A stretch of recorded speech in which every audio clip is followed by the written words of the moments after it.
pattern recognition in the midst of a huge, overwhelming, destructive force is the way out of the maelstrom.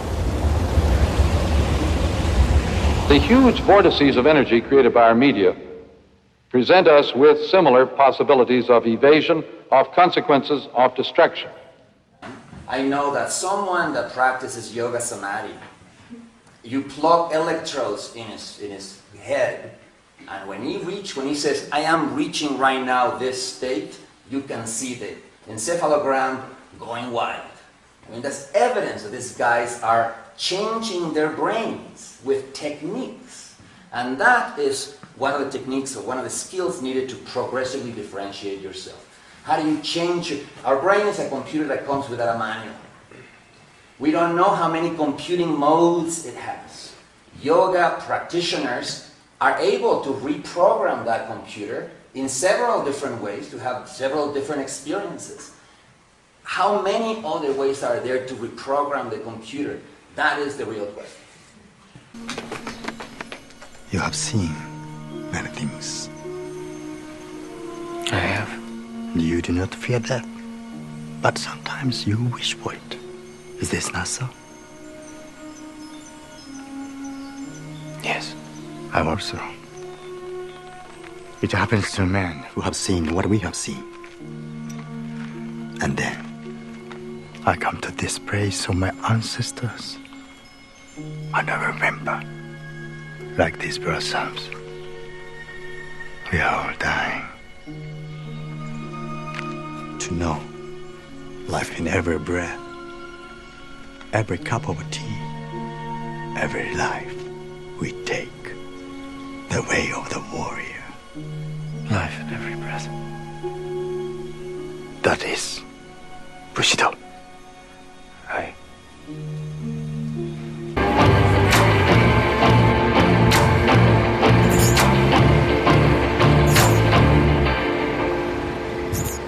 Electric media retrieve the old dark age of goddesses and monsters.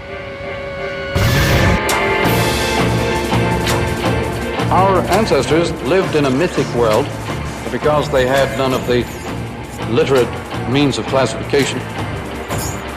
A myth is a speeded up following of a process. We live mythically ourselves so that we understand their myths now for the first time. You should know what the stakes are. The stakes are our civilization versus tribalism.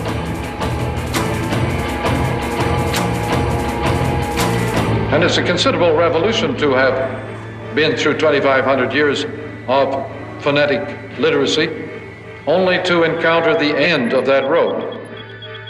Where did Substance D come from? Why can't we stop it? The bigger this war gets, the more freedoms we lose, the more Substance D is on our streets. Can't you figure this out? Look around you.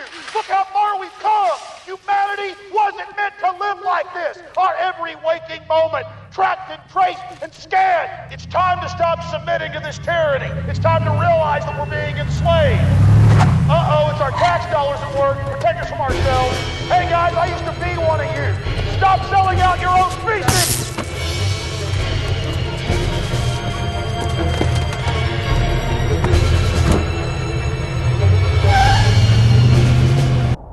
It must be hard to be the almighty totem pole.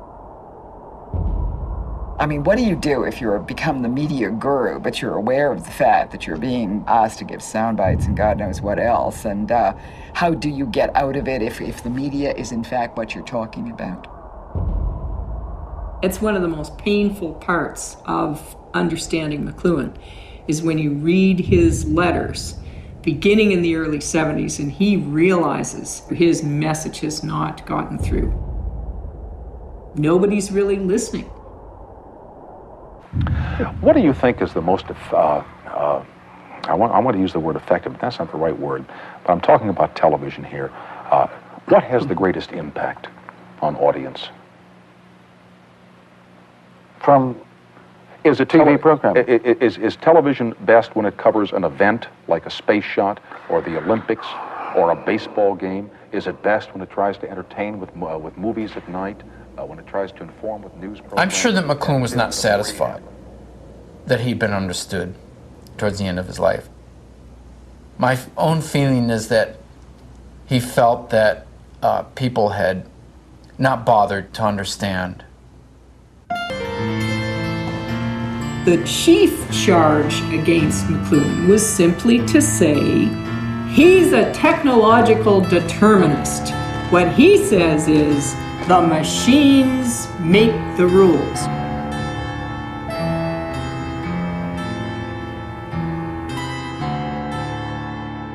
McLuhan's enduring phrase is, "Nothing is inevitable provided we're prepared to pay attention." And he never gave up. To the end of his life,